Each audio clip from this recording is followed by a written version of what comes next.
Over confidence, अति आत्मविश्वास। कौन कौन से वो लग्न हैं जिनके जातक ओवर कॉन्फिडेंस के शिकार होते हैं? ये कई बार लाभप्रद सिद्ध होता है तो कई बार ये जातक को बेहद जबरदस्त तरीके से हानि पहुंचाता है।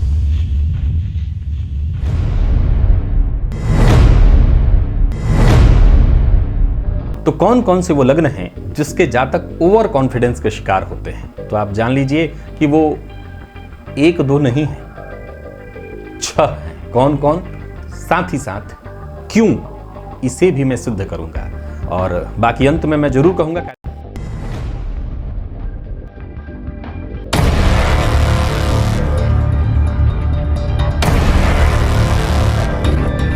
4 लग्न, वो 4 लग्न कौन कौन से हैं, क्यों हैं, इस पर भी हमारी चर्चा होगी। कि यदि आपके घर में छोटा बच्चा है और वो पढ़ाई नहीं कर रहा और आप बहुत परेशान हैं और 2017 के बाद से यदि आप इंटरनेट इत्यादि पर सक्रिय हैं और आपको ये नहीं पता चल पाया कि संभवतः उसकी पढ़ाई न ठीक से कर पाने के पीछे और आप परेशान होकर के इधर से उधर भाग रहे हैं, भैया आपको भागना क्यों पड़ रहा है? भागना न पड़े इसी उद्देश्य से तो आप बस देखना शुरू करिए, विश्वास मानिए कि आपको समझ में आने लगेगा।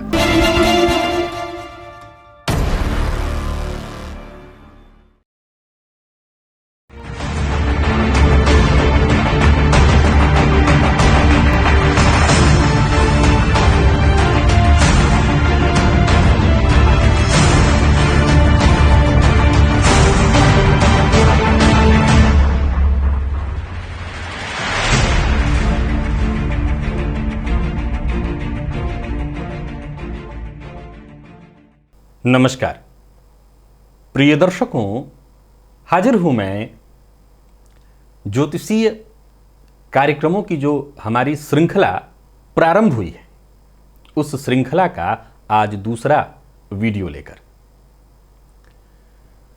प्रिय दर्शकों, आज का विषय है संशय, कंफ्यूजन। 4 लग्न, वो 4 लग्न कौन कौन से हैं जिनके जातक अपने जीवन काल में सदैव कंफ्यूज रहते हैं, वो अपने आप को सदैव दोराहे पर पाते हैं। एक सूत्र है, more knowledge more confusion, less knowledge not confusion. जितना ज्ञान अधिक होगा, संशय की स्थिति उतने ज्यादा ही होगी।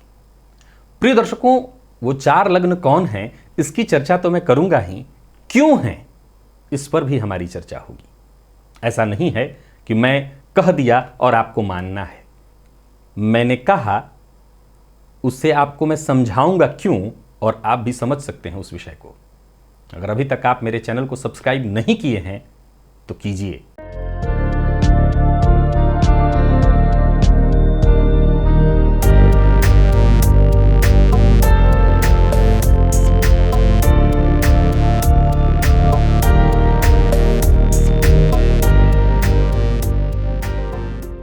सन 2017 के बाद अभी भी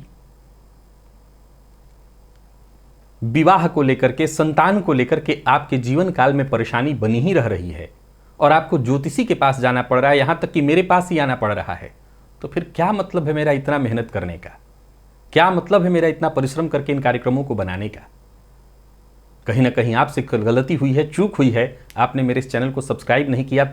जो ज्ञानवर्धक वीडियो समय समय पर आए हैं, आप उनको नहीं देखे हैं और आप चूक गए हैं। और अगर आप नए हैं तब तो आप इस चैनल को अभी सब्सक्राइब करिए और वीडियो को देखना शुरू करिए।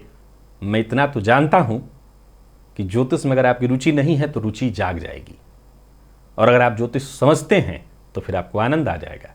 चलिए, आज जिस विषय को लेकर के आपके सम्मुख उपस्थित हुआ हूं उसे जरा आपको समझा दूं, मैं बता दूं कि वो 4 लग्न कौन कौन से हैं। तो वो 4 लग्न हैं मिथुन, कन्या, धनु और मीन। अगर आप मेरे ज्योतिष के प्रेमी दर्शक हैं तब तो बताने की आवश्यकता नहीं, आप समझ गए होंगे क्यों। नहीं तो समझ लीजिए, ये चारों के चारों लग्न या राशियां द्विस्वाभाविक हैं। द्विस्वभाव यानी इनके स्वभाव में ही दोनों तरह की स्थिति है, कंफ्यूजन की स्थिति, संशय की स्थिति। और आप अगर खुद इन लग्नों के हैं या आप ऐसे इन लग्न के लोगों को जानते हैं तो आप आजमा करके देख लीजिए 120% ये कंफ्यूजन में पड़ते ही पड़ते हैं। जब भी जीवन में ये आगे बढ़ते हैं इनको सदैव दो राहें मिलते हैं। मैं चलिए सबसे पहले एक बात बता दूं कि ऐसा नहीं है कि मैं इन 4 लग्नों की ही चर्चा करूंगा, मैं मेष से मीन तक सबकी चर्चा करूंगा और क्यों यही 4 लग्न द्विस्वाभाविक हैं इसकी भी चर्चा होगी। प्रिय दर्शकों, प्रारंभ में ही समझिए कंफ्यूजन कहां होता है? मन में। मन कहां? हृदय में, चतुर्थ भाव, जन्म कुंडली का चतुर्थ भाव। जन्म कुंडली के चतुर्थ भाव में द्विस्वाभाविक राशि होने के कारण कंफ्यूजन की स्थिति उत्पन्न होती है। तो सबसे पहले हम मेष की यदि बात करें तो मेष के चतुर्थ में कर्क राशि है जिसमें प्रवाह है और पंचम में सिंह राशि है जिसमें स्थिरता है। संशय की कोई बात ही नहीं, जो तय किया वो फाइनल। वृषभ, चतुर्थ में सिंह राशि, स्थिरता। पंचम में कन्या राशि, पंचम ज्ञान का भाव है। याद रखिएगा कंफ्यूजन में ज्ञान का भी बड़ा रोल है। बिना ज्ञान के कंफ्यूजन नहीं होता। इसलिए मैंने पहले ही वो लाइन बोल दी, जितना ज्ञान होगा उतना कंफ्यूजन। तो पंचम भाव को भी देखा जाएगा। तो पंचम में कन्या राशि, इसमें कंफ्यूजन है, परंतु चतुर्थ में चूंकि सिंह राशि है, स्थिर राशि है, फलतः ऐसा जातक संशय में पढ़ करके भी लगातार संशय में नहीं रहता, संशय से बाहर निकल जाता है। ये जो तीसरा लग्न है इसे जरा समझने का प्रयत्न करिए। मिथुन लग्न, द्विस्वाभाविक लग्न और चतुर्थ में कन्या राशि, यानी व्यक्तित्व और हृदय दोनों ही जगह कंफ्यूजन। और पंचम में चर राशि, कौन राशि? तुला राशि। ये वायु तत्व की राशि है। चर राशि में भी स्थिरता नहीं हो सकती है। तो जहां स्थिरता नहीं होगी वहां कंफ्यूजन की संभावना बहुत ज्यादा हो जाएगा। कर्क, आप जानते हैं चतुर्थ में यह देखा जाए तो जो स्थिति है कि वहां पर चतुर्थ की स्थिति अगर देखी जाए तो कंफ्यूजन की स्थिति हो ही नहीं सकती वहां पर। और पंचम में वृश्चिक राशि, चतुर्थ में तुला राशि है जो वायु तत्वीय राशि है, और पंचम में वृश्चिक राशि, स्थिर राशि। तो वायु में यदि प्रवाह भी है तो पंचम में स्थिरता है, कंफ्यूजन की बात ही नहीं है। सिंह की बात करें तो चतुर्थ में वृश्चिक राशि है, स्थिरता है, और पंचम में धनु राशि, कंफ्यूजन है। लेकिन हृदय में अगर स्थिरता है तो कंफ्यूजन कुछ नहीं बिगाड़ सकता। कन्या लग्न में ही कन्या राशि कंफ्यूजन वाली राशि, और चतुर्थ में अगर आप जाकर के देखेंगे तो धनु राशि कंफ्यूजन, और पंचम में मकर चर राशि, फलतः कंफ्यूजन होना तय है। मैं फिर दोहरा रहा हूं, ये वावा वाक्यम प्रमाणम नहीं है। आजमा लीजिए, ये ऐसा हो रहा है। आप इसे चर स्थिर और द्विस्वाभाविक राशि समझ रहे हैं, उसी के आधार पर ये ज्योतिषीय सूत्र है। तुला चर राशि, भूमि तत्व, और कहां? तो कुंडली के चतुर्थ में अगर आप देखें तो, और पंचम में वृश्चिक राशि, स्थिर राशि। समझ गए होंगे, तुला, वृश्चिक, धनु, मकर।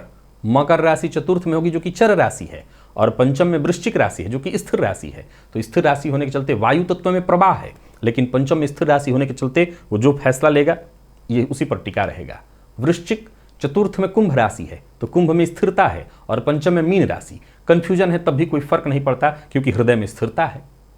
धनु राशि लग्न में ही कंफ्यूजन, धनु राशि कंफ्यूज वाला, संशय वाला, द्विस्वाभाविक राशि, और चतुर्थ में यदि आप देखें तो मीन राशि कंफ्यूजन वाला, और पंचम में चर राशि, मेष राशि, वायु तत्वीय राशि, तो कंफ्यूजन तय हुआ।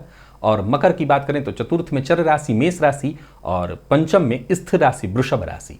तो यहां पर चतुर्थ में प्रवाह तो है, भटकने की संभावना है, लेकिन पंचम ज्ञान में इतनी स्थिरता है कि भटकाव वाली बात नहीं होगी।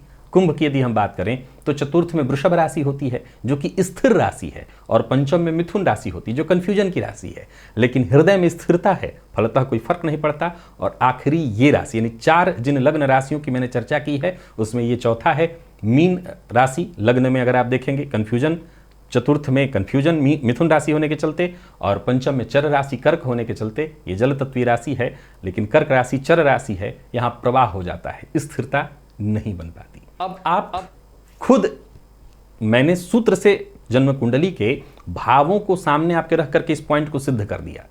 अब आप केवल इस बात को लेकर के मत चले जाइए, आप खुद के ऊपर भी आजमा लीजिए।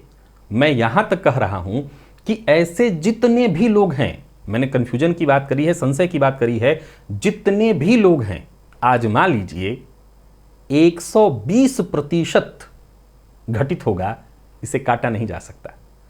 तो आशा करता हूं आज का ये जो कार्यक्रम है आपके ज्ञान में वृद्धि किया होगा। पसंद आया कार्यक्रम तो लाइक करिए, क्योंकि मैं मेहनत कर रहा हूं और इस मेहनत का ये प्रतिफल अब कहे बिना नहीं मिल पाएगा। तो वो आपको करना पड़ेगा, क्योंकि अब कार्यक्रम अगर आनंद दे रहा है तो ये आपका कर्तव्य बनता है कि आप इस विषय को समझ रहे हैं, आपके ज्योतिषीय ज्ञान में वृद्धि हो रही है, तो लाइक करना आपका कर्तव्य बनता है। आज के लिए बस इतना ही। कल का कार्यक्रम देखना मत भूलिएगा, क्योंकि कल एक और आनंददायक कार्यक्रम लेकर के आपके सम्मुख उपस्थित होने वाला। तब तक के लिए नमस्कार।